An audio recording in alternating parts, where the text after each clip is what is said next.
Kan aku ada YouTube tuh ya, ada YouTube juga, kemudian ngajar ngajar bahasa Jerman gratis kan di sana. Aku lanjutin aja tuh ngajar bahasa Jerman, kemudian sambil ya nyoba-nyoba traveling di Lombok kayak gitu-gitu. Nah, ternyata di Jerman bisa melakukan, aktivitas lain, program lain, misalnya program volunteer, sekolah profesi, dan bisa menetap di sana setelah sekolah profesi kita bisa direkrut kayak gitu. Nah, jadi aku tuh membentuk sebuah komunitas namanya AFA.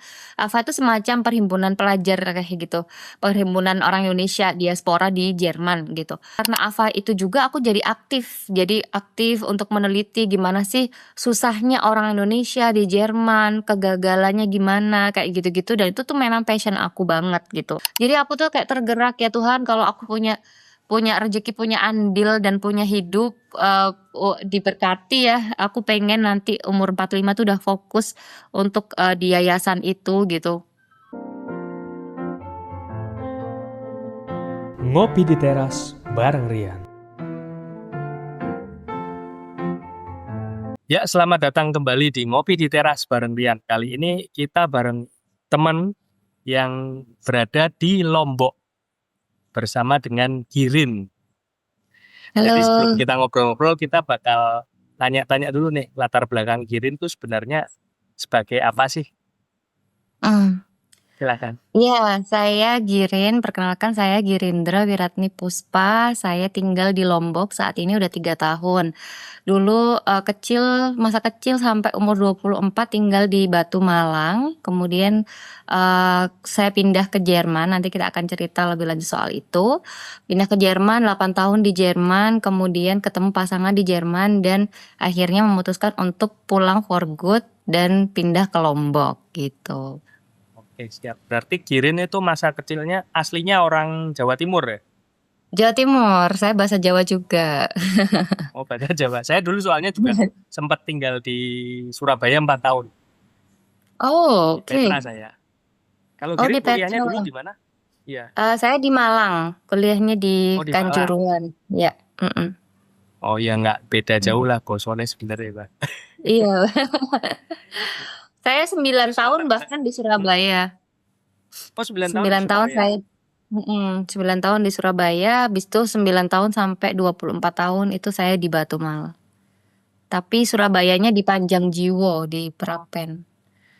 Oh, di Mhm. Prapen. Nah, Mhm. terus ini langsung aja ya ke Jerman itu dalam rangka apa sebenarnya dulu? Mhm. Sebenarnya ke Jerman itu dalam rangka patah hati. Oh, patah hati. Iya, jadi, dulu itu saya sempat udah mau udah tunangan sebenarnya udah mau nikah gitu sama, tunangan saya waktu itu. Masih inget banget tuh waktu itu Februari 2012 kita itu mau merencanakan pernikahan di Agustus 2012. Nah, dia ternyata tiba-tiba selingkuh. Udah menemukan orang lain lah ya gitu. Terus, ya gimana ya rasanya kayak hidup segan mati tak mau lah ya, kayak mau patah hati banget lah intinya.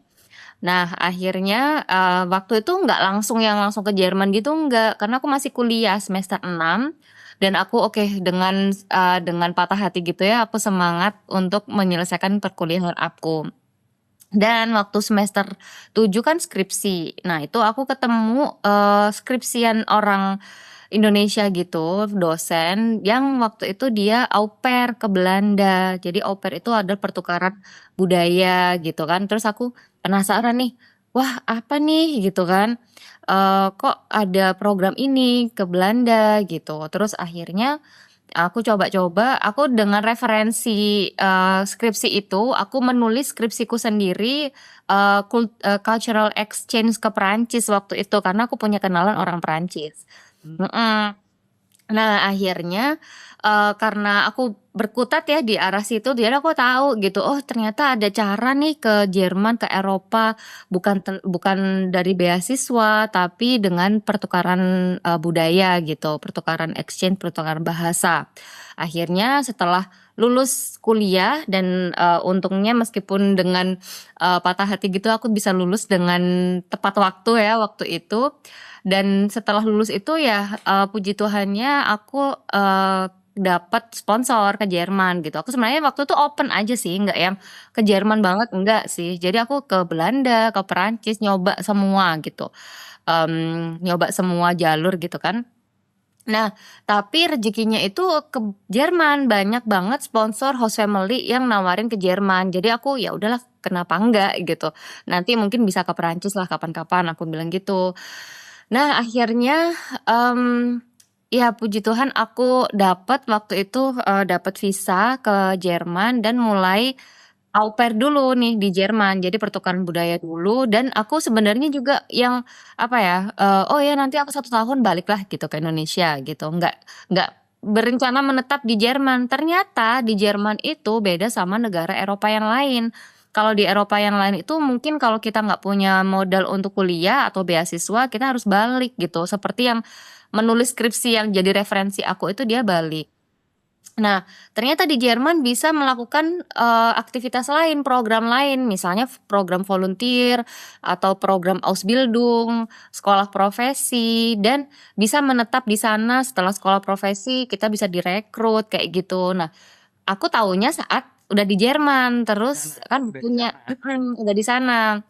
Nah, akhirnya waktu itu banyak juga teman-teman aku yang udah di Jerman melakukan program itu, terus aku bilang, "Ah, iya ternyata Jerman asik juga lah, aku stay aja lebih lama di sini." Akhirnya aku melakukan program volunteer dari Munchen pindah ke Hamburg. Aku Munchen itu 1 tahun program au pair itu, kemudian aku pindah program volunteer ke Hamburg. Volunteer-nya itu dulu mengurusi orang cacat ya, jadi aku bekerja bersama orang difabel waktu itu. Nah, itu aku bekerja di sana 18 bulan. Nah, 18 bulan waktu itu aku ketemu sama suami aku ini, dia waktu itu kerja di Hamburg juga gitu. Nah, akhirnya, ya setelah 18 bulan di sana aku, cita-cita aku sebenarnya waktu itu, oh aku pengen banget nih S2 di luar negeri, aku pengennya rencanaku di Australia waktu itu. Nah, saat itu aku, diskusilah sama pasangan aku waktu itu kan, orang Malang ya, dia bilang, "Aku nggak mau, ke luar negeri," intinya, "bumi Arema itu di mana hidup dan mati aku," intinya gitu.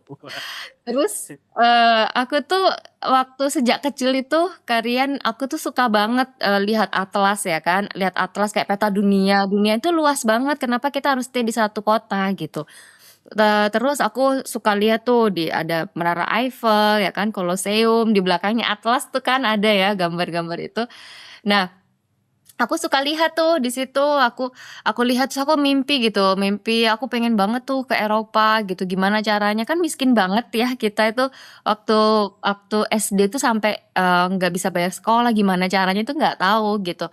Tapi karena ada tunangan aku itu, akhirnya aku kayak memupus mimpi aku gitu, kayak, ya udah deh yang namanya juga istri ya nurut sama suami, kita nggak ke mana-mana, it's Jalankan okay. mimpi ya, jadi. Meskipun aku bilang aku mungkin bisa usaha beasiswa ke Australia lah atau ke mana gitu, dia nggak mau intinya bumi Arema nomor 1 lah intinya gitu. Tapi ya nggak apa-apa juga yang namanya pernikahan itu kompromi aku bilang gitu kan. Tapi ternyata Tuhan tuh berkata lain gitu, rencana dia itu bukan rencana aku, intinya aku, dia yang menyakiti aku ya, intinya dia yang meninggalkan aku dan aku, akhirnya bisa meskipun awal-awal ya tertatih-tatih, akhirnya aku bisa ke luar negeri dengan jalan aku sendiri dan aku bisa waktu itu setelah volunteer itu, program volunteer itu aku apply di, S2 di Universitas Hamburg gitu. Nah akhirnya aku, menempuh S2 di Universitas Hamburg waktu itu tahun 2017 mulai 2016 mulai dan, 2017 aku menikah sama pasangan, aku Toby. Kemudian 2019 aku selesai, 2 tahun setengah. Waktu itu, molor setengah tahun karena aku sempat hamil dan keguguran setelah nikah itu, Di sana ya berarti. kemudian jadi tertunda 1 semester waktu itu. Nah, pas, mau menjelang selesai tesis aku Oke. oke, mau menjelang selesai tesis aku, eee, kita diskusi pulang ke Indonesia gitu. Oke. Sebenarnya yang buat Kirin sendiri mantep buat oke aku bakal nikah dengan Tobi itu apa Mm-mm. pertama kali ketika itu kan juga Kirin Mm-mm. sebagai yang tadinya Arema banget lah terus pindah ke luar negeri kan juga ke Jerman dengan sudut Mm-mm. pandang baru terus bertemu Iya dengan benar. orang yang baru juga kan hitungannya Mm-mm. Mm-mm. walaupun sudah beberapa Iya. tahun juga dengan pasangan yang ini tapi apa yang membuat Kirin mantep oke aku pilih dia sebagai pasangan hidupku apa sebenarnya Hmm. Sebenarnya waktu itu, ya yang namanya orang Jawa ya pasti kita menilai bibit bobot bobot ya kan. Nah, dia tuh kualifikasinya sebagai sebagai suami, bapak, pokoknya bapak Ebel lah dia itu. Dia sabar, terus dia juga orang yang agamis ya menurut aku dia orang Jerman tuh kan rata-rata nggak percaya gitu ya sama agama, sama Tuhan kayak gitu. Dia itu orang yang ya doa gitu ya dia nggak ke gereja atau apa tapi dia doa kemudian dia lumayan apa ya, lumayan, agamis menurut aku, kemudian orangnya sabar banget, nggak pernah marah, kemudian, ya, banyak hal yang aku suka lah sama dia dan selain itu kalau misalnya aku mikir sekarang aku tilik balik, aku nggak mungkin pindah ke Indonesia balik lagi ke sini, berkontribusi sama masyarakat di sini kalau aku pasangannya bukan Tobi gitu. Karena banyak orang Jerman yang mungkin, skeptik ya atau takut balik ke Indonesia kayak gitu dan, ya memang aku rasa sih Tobi itu memang, jodoh aku banget sih karena dia yang dipilih Tuhan ya untuk mendampingi aku yang di mana ide-ide aku, aku keder-derdoran aku itu harus dibimbing sama orang yang tepat gitu, bukan orang yang sama-sama yang ledak-ledak juga, tapi yang menyeimbangkan aku itu, gitu. selisihnya sama Tobi berapa sih Kirin Cuma 2 bulan, lebih tua Tobi 2 bulan. Mhm. Mhm. seumuran ya berarti ya Seumuran, heeh, seumuran banget. Heeh. Terus kemudian selesai kuliah kan tinggal ketika sudah menikah di sana stay di Jerman tuh kira kurang lebih berapa lama tuh di Hamburg gitu ya berarti 2017 sampai 2019 cuma 2 tahun aja sih kita di 2 Hamburg, tahun heeh. terus Mhm. setelah itu langsung ke Indonesia Iya, waktu itu Tobi sempet yang kerja gitu kan, tapi dia burn out gitu loh, kayak yang, nggak, nggak puas gitu dengan pekerjaannya, terus, dia pengen refresh lagi apakah dia mau kerja di tempat lain atau apa, terus aku pikir sebenarnya aku tanya gini, "Sebenarnya ini pekerjaannya atau negaranya atau lingkungannya atau gimana?" Gitu, "Gimana kalau kita coba pulang ke Indonesia?" Gitu. Terus akhirnya dia mengajukan cuti 1 tahun ke perusahaannya, mhm. Akhirnya disetujui juga mengajukan cuti pas aku selesai tesis aku gitu. Nah akhirnya setelah, itu, disetujui, akhirnya kita pulanglah ke Indonesia dan kita mau nyoba tinggal di Indonesia selama 1 tahun gitu. Nah waktu itu di tinggal di sana Indonesia sorry gitu. ya oke di sana ketika di sana Kirin kan S2 itu ketika Mhm. S2 Kirin juga sambil bekerja juga atau Mhm. full memang kuliah aja Iya sambil bekerja ya, membabi buta ya di sana. Soalnya kan aku nggak pakai beasiswa di sana kan, jadi harus sambil kerja, kerjanya juga serabutan kerjanya apa banget Kirin ya. Banyak serabutan, babysitter, kemudian kerjanya jadi kayak nyetempelin surat di kantor pos, terus, kerjanya bersih-bersih rumah orang, kayak gitu. Jadi kerja apa aja yang penting dapat penghasilan kayak jaga kucing, jaga anjing, kayak gitu-gitu ya, terima ajalah gitu intinya ya. Jadi model kaos kaki, ya pokoknya aneh-aneh lah di sana itu ada aja gitu. random banget ya kerjaannya Random banget. Ya pokoknya bisa nambah-nambah yang paling sering itu ya babysitter sih, babysitter itu yang, babysitting itu yang paling penghasilannya lumayan gede dan, lebih sering dapet gitu intinya, mhm.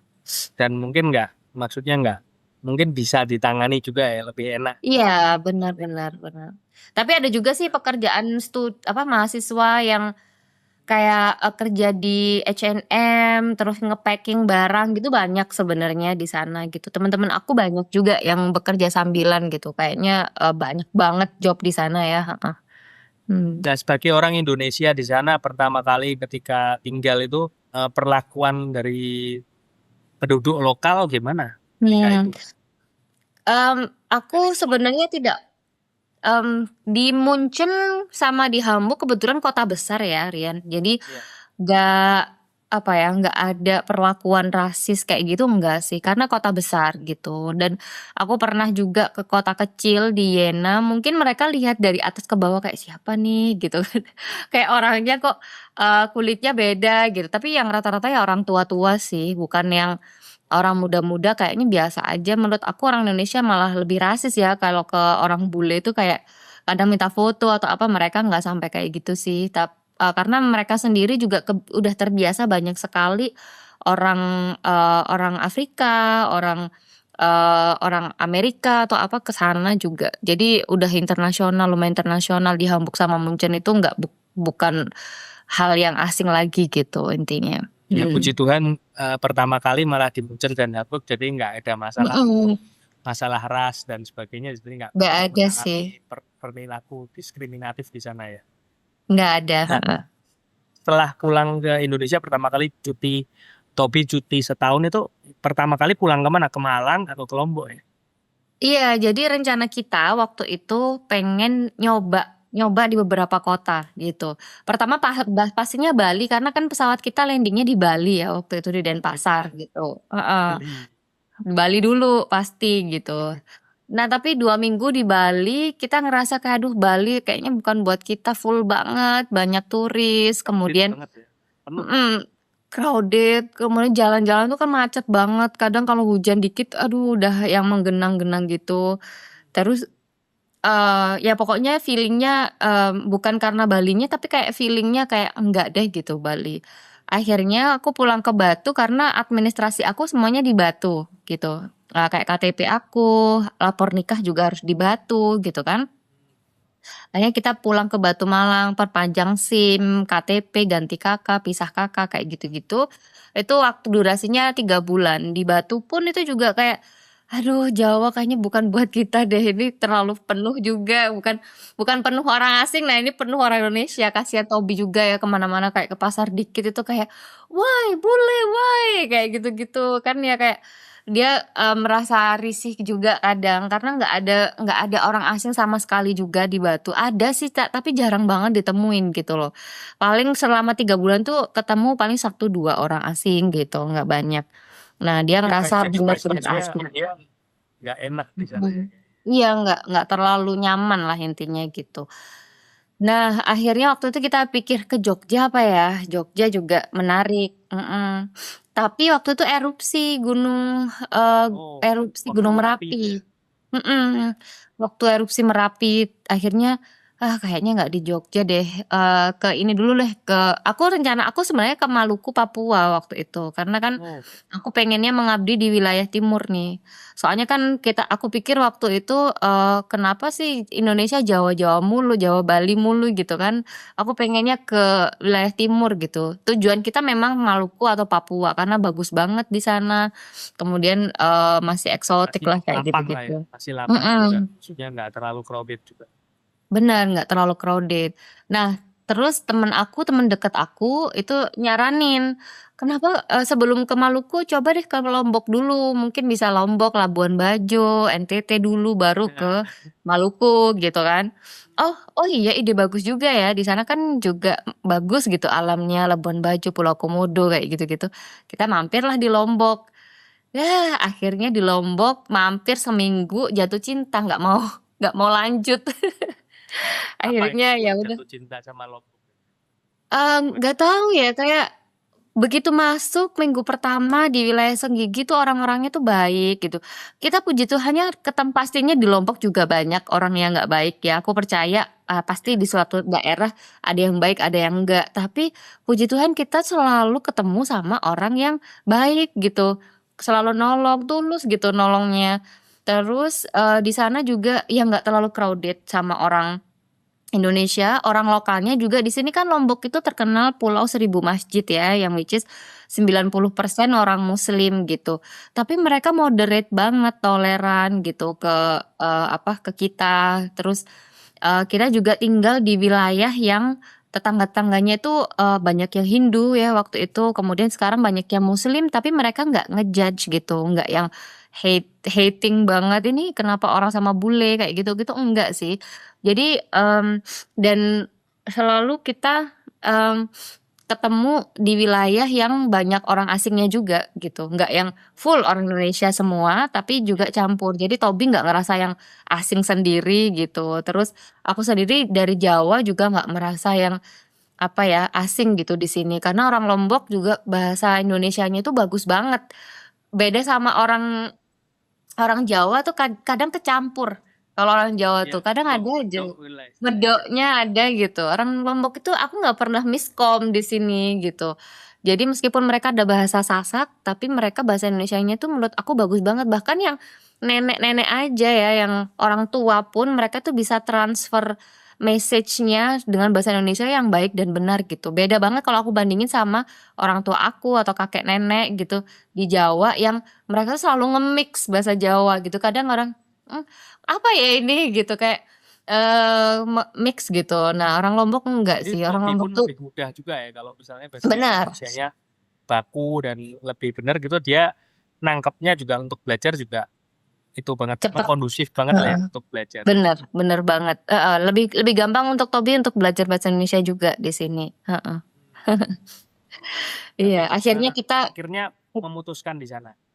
benar, akhirnya kita memutuskan untuk pindah dan tinggal di Lombok gitu. Dan nggak Kalau lanjut, mmm, nggak lanjut pencarian kemana-mana lagi. nggak lanjut pencarian.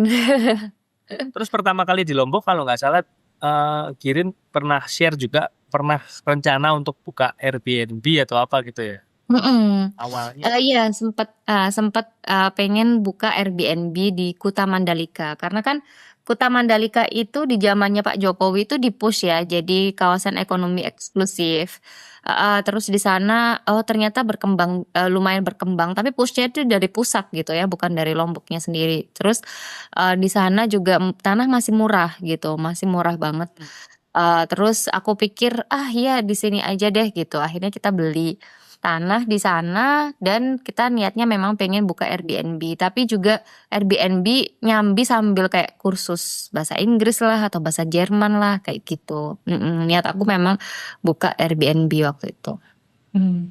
Tapi setelah itu kok akhirnya bukanya berbeda lebih ke edukasi ya itu Iya awalnya gimana sih itu? iya iya jadi sebenarnya karena aku lulusan S2 ya, S2 dan aku pulang itu sebenarnya Majornya dulu waktu ngambil apa ya Girin? aku kayak, social science di Southeast Asian Study di Universitas Kalau Hamburg. S1-nya dulu Girin itunya apa? Aku S1-nya di pendidikan bahasa Inggris malah. Oh di bahasa Inggris kemudian Heeh, ambil social science yang di S2-nya ya. iya. Jadi, Master of Arts sih, title-nya itu Master of Arts, jadi social science gitu. Kemudian Nah bisa tadi balik lagi. pulang sebenarnya, aku tuh membawa ini sih, membawa keinginan pas pulang itu, aku membawa keinginan untuk berdampak di sosial juga ya, pastinya kayak jadi dosen. Aku juga sempat melamar ke Zero Waste ID untuk jadi kontributor kayak gitu-gitu, untuk lingkungan, kayak gitulah.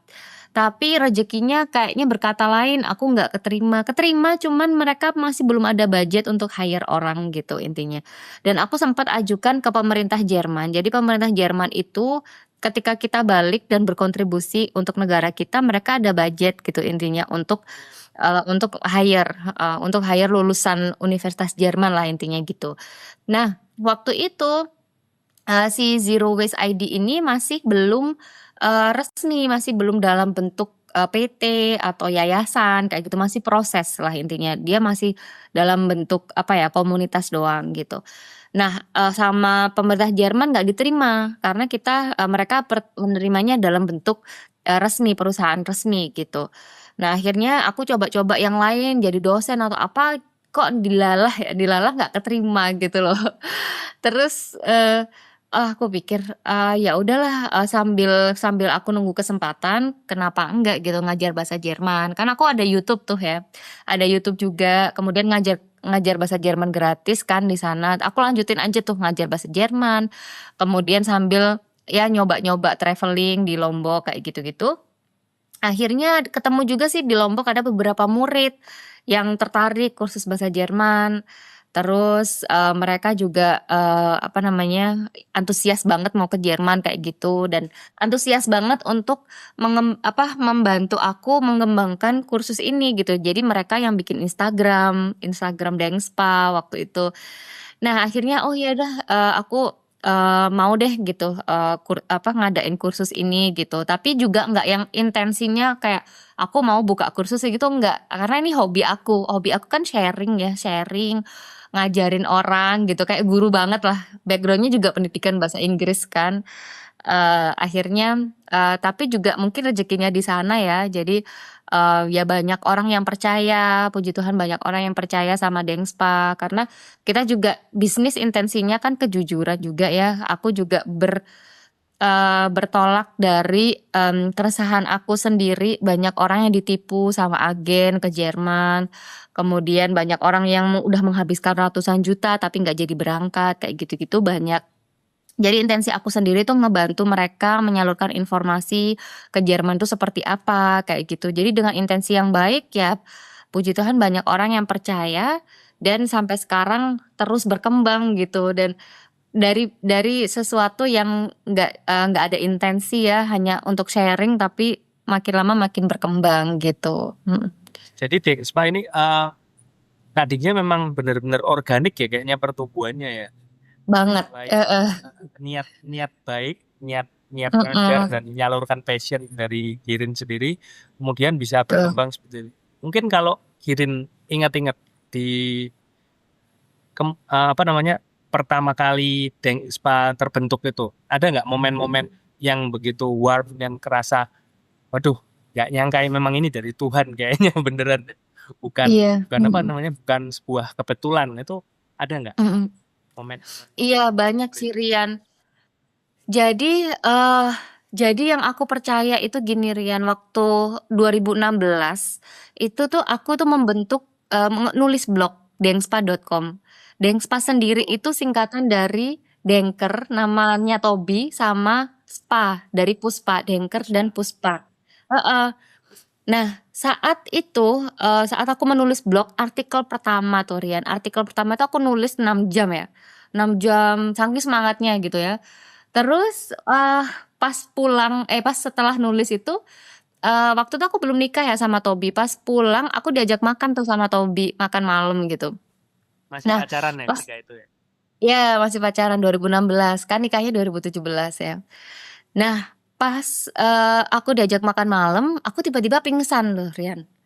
Nah, Heeh, itu pingsan gitu. waktu di Hamburg ya? Iya di Hamburg, pingsan di restoran gitu kan, pingsan terus Tobi ketakutan ya otomatis tuh di restoran lah ya. Untungnya ya, di Jerman cepet lah, ambulan dateng kayak gitu-gitu, penanganannya cepet.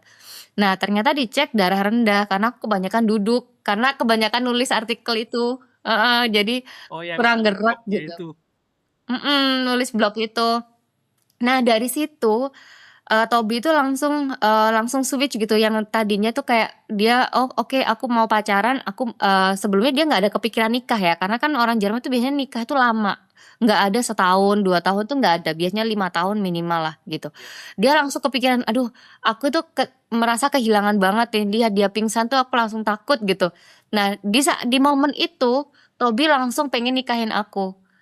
Jadi di momen itu tuh dia langsung kayak, wow gitu, itu dari Dengspa ya, dari blog Dengspa itu gitu, dari awal mula itu.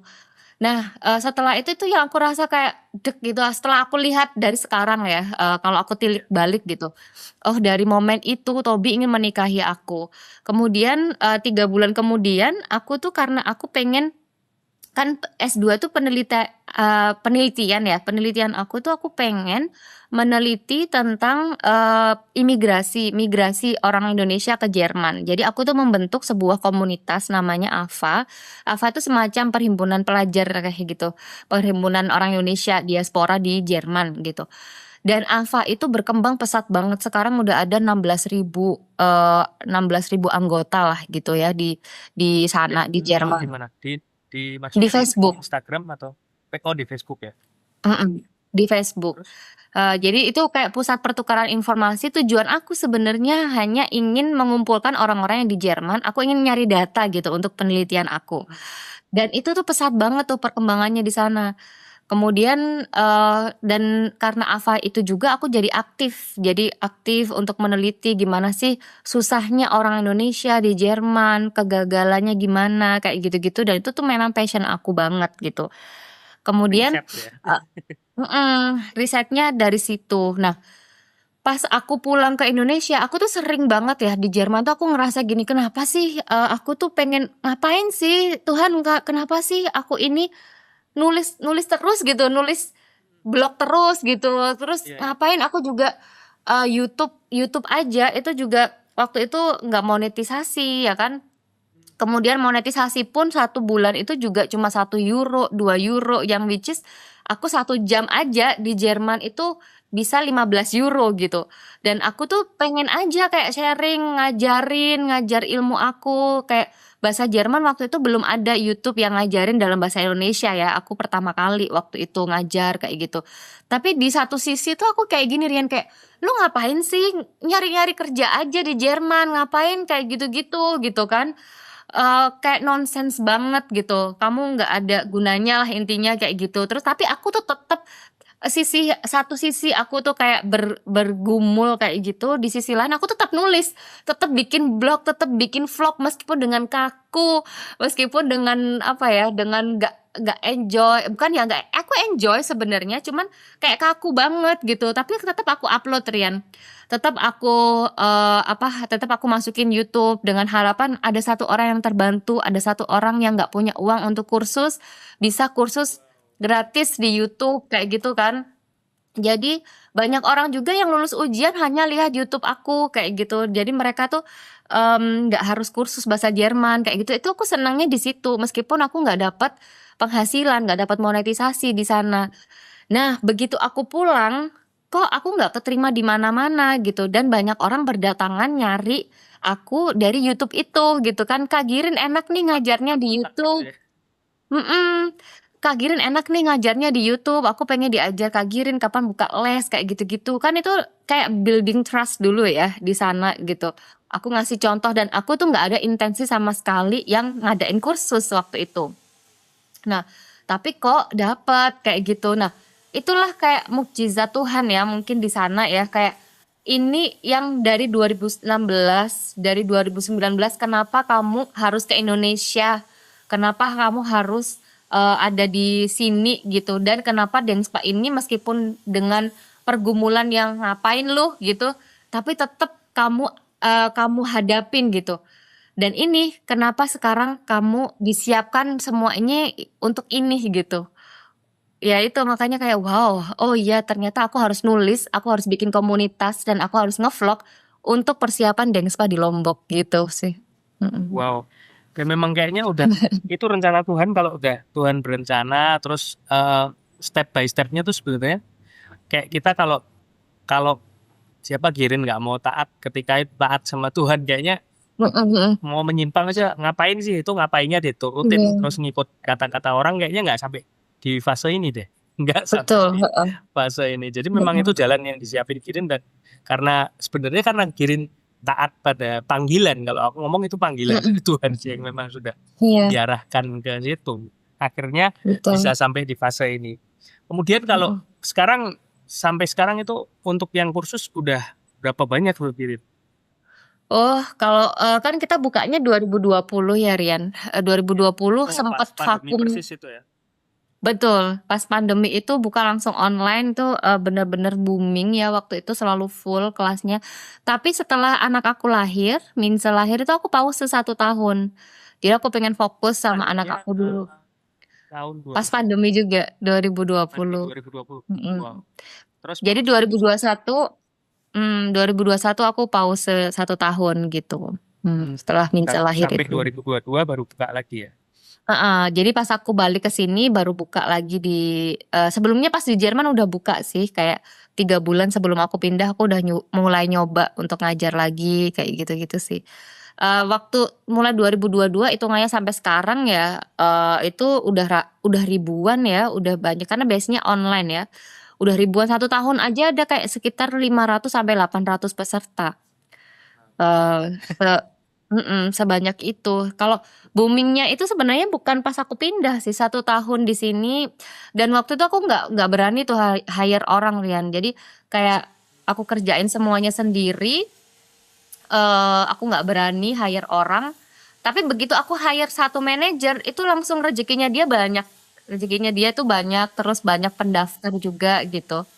Eee, nah itu sampai sampai sekarang tuh banyak. Begitu kamu coba berani kasih apa ke orang, malah rezekinya juga tambah banyak juga ya. Iya, heeh. Semakin kita nambah admin atau karyawan, semakin banyak juga gitu pendaftar, ya itu mungkin udah rencana Tuhan ya untuk ngebantu orang-orang Lombok juga dapat kerjaan gitu. Itu pertama kali ketika Girin untuk menerima apa pekerja tuh gimana ikut yang pertama kali hire orang, prosesnya gimana itu? Kan pasti Iya juga waktu takut mhm, enggak atau gimana itu mhm. gimana bisa berani ya? Justru waktu itu aku berani hire orang saat sepi-sepinya Rian, saat saat Loh, nggak ada pas sepi-sepinya pendaftar. malah berani. Mhm, nggak ada pendaftar, waktu itu Januari 2023, nggak ada pendaftar sama sekali Januari, terus Februari aku pikir, ya udah aku fokus ngajar aja, mungkin nggak ada pendaftar, mungkin karena, Goethe Institut udah buka, mungkin orang pada mau pindah offline kayak gitu kan. Tapi aku juga mikir mungkin karena aku terlalu sibuk ngajar, nggak ngurusin promosi kayak gitu, akhirnya aku hire orang dan setelah hire orang itu 1 bulan ternyata dia membawa dampak positif ya, booming. Nah, tapi ternyata dia resign karena dia aslinya Jakarta dan dia di Lombok, bukan yang dia city person banget lah, akhirnya dia pulang, Nggak bisa ya. ke Jakarta, nggak bisa mhm. Akhirnya aku ganti sama, salah satu mantan murid aku yang sama di sini, heeh, Hmm, murid pertama dulu. Ada doginya, heeh. iya, cerewet. Nah, akhirnya murid murid aku itu kan dia udah bisa bahasa Jerman juga ya, jadi gampang untuk bikin promosi gitu. Mmm, iya. Iya. Jadi, jadi akhirnya sampai sekarang sih, dia jadi general manager di Thingspark, Oke. Terus sekarang kalau medianya Girin sendiri untuk mengajar lebih ke mana nih? Lebih cenderung mmm. pakai apa biasanya?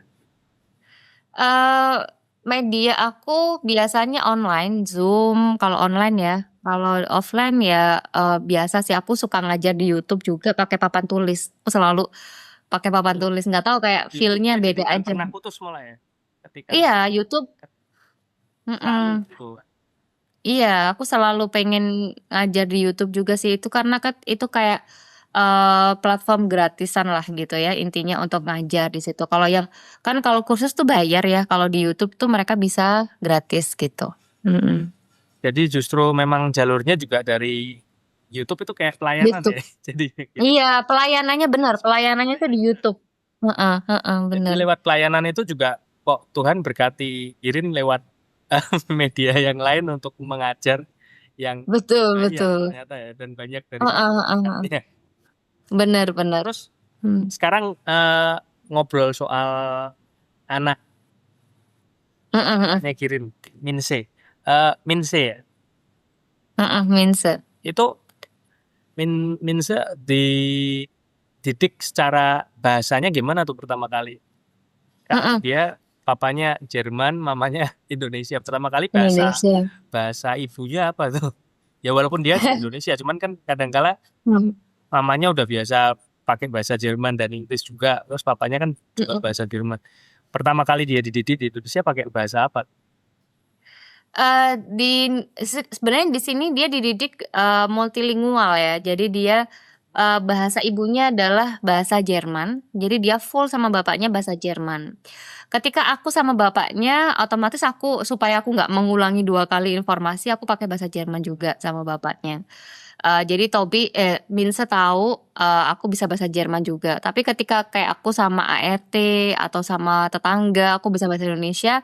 Mince otomatis ya sama orang lain yang di sini bahasa Indonesia. Jadi dia tumbuh dengan 2 bahasa itu, dan bahasa Inggris itu juga ada di daycare sama ada di English Club yang kita bentuk sendiri ya. Di English Club itu juga pelayanan juga sih. Jadi English Club itu kayak bentuk pelayanan Dengspa juga di masyarakat. Jadi kita tuh datengin natif offline di Lombok.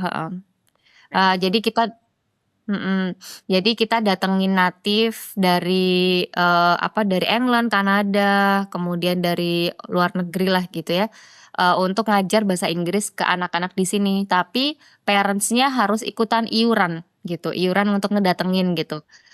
Iuran visanya, iuran akomodasinya, kayak gitu-gitu sih. Jadi tuh nggak ada keuntungan dari sana secara langsung, nggak gitu. Jadi supaya anak-anak di sini yang mau iuran langsung diajarin sama natif ya, itu anak umur 4 tahun, 6 tahun kayak gitu kan dari natif langsung lebih gampang ya mereka.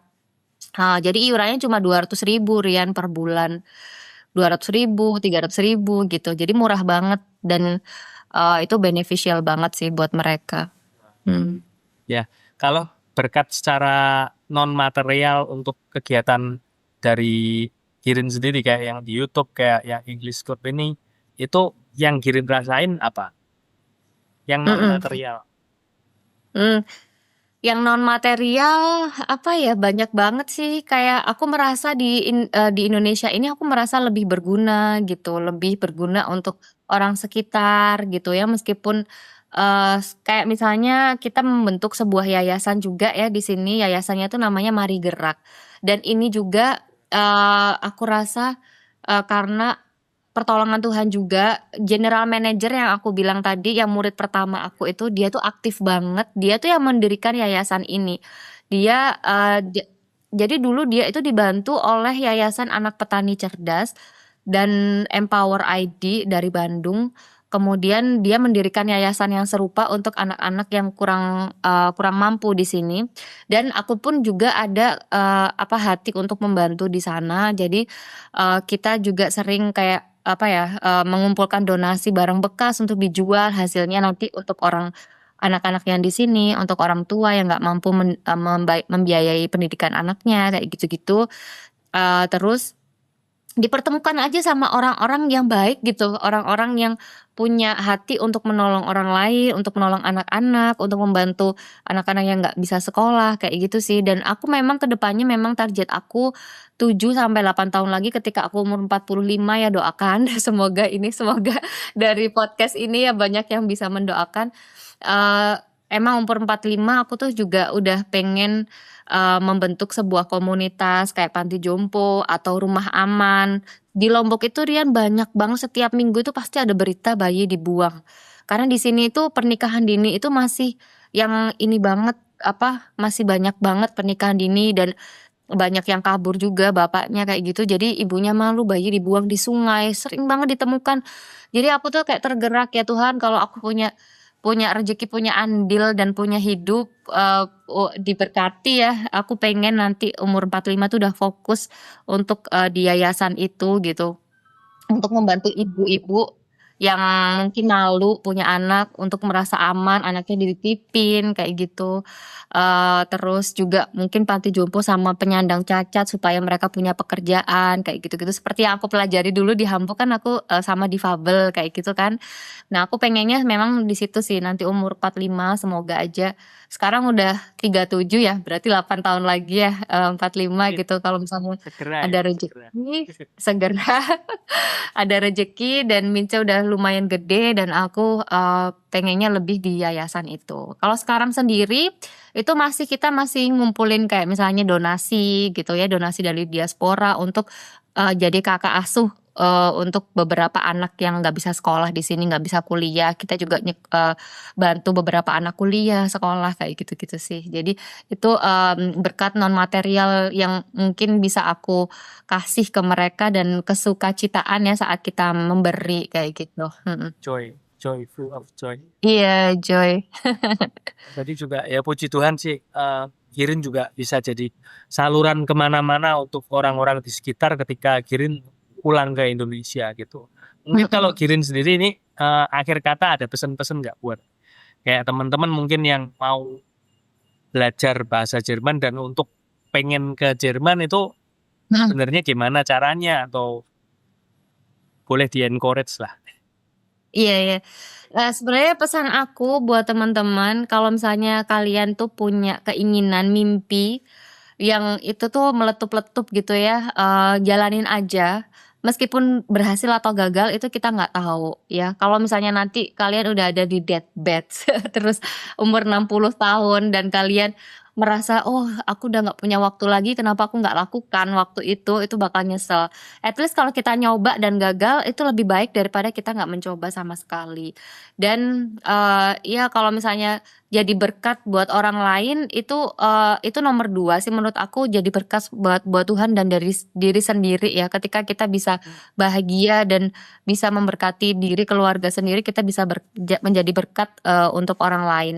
Dan, ya terus berbuat baik aja dan biasanya kalau misalnya Tuhan pakai kalian untuk, memberkati orang lain itu pasti dipermudah jalannya ya. Jadi rencana Tuhan itu yang memang paling indah. Rencana kita indah, tapi rencana Tuhan itu yang paling indah sih menurut aku. Jadi kalian yang sekarang mungkin lagi putus asa, lagi nggak punya kerjaan, lagi menghadapi politik di Indonesia yang gonjang-ganjing ini ya kan, in this ekonomi yang susah banget kayak gini, aku rasa ketika kita percaya, sama Tuhan dan tetap berpegang teguh sama keinginan dan mimpi harapan kita, itu semuanya ada jalan. There is always light in the end of the tunnel ya. Jadi, kita harus percaya itu sih.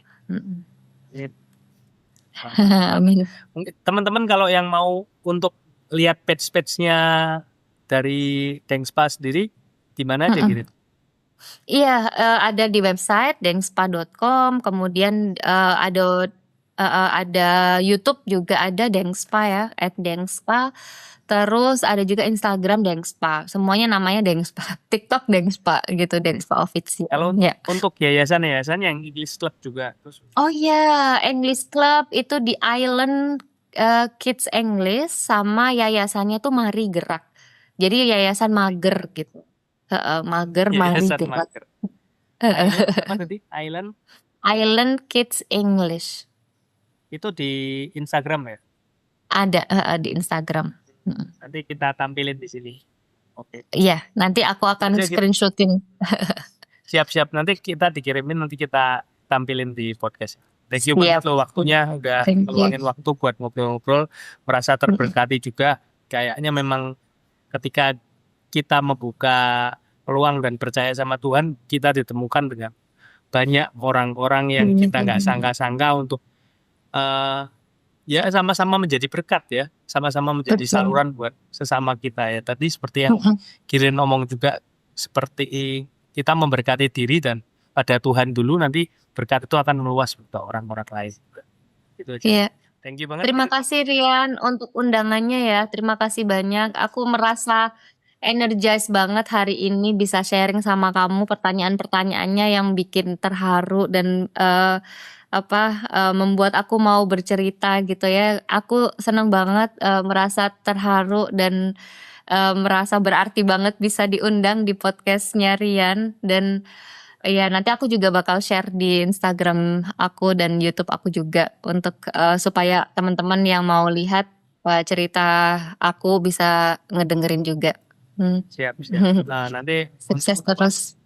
siapa tahu nanti kita bisa ke Lombok, nanti kalau ada Iya. dan ada waktu, kalau Tuhan izinkan juga kita boleh Iya. ketemuan offline.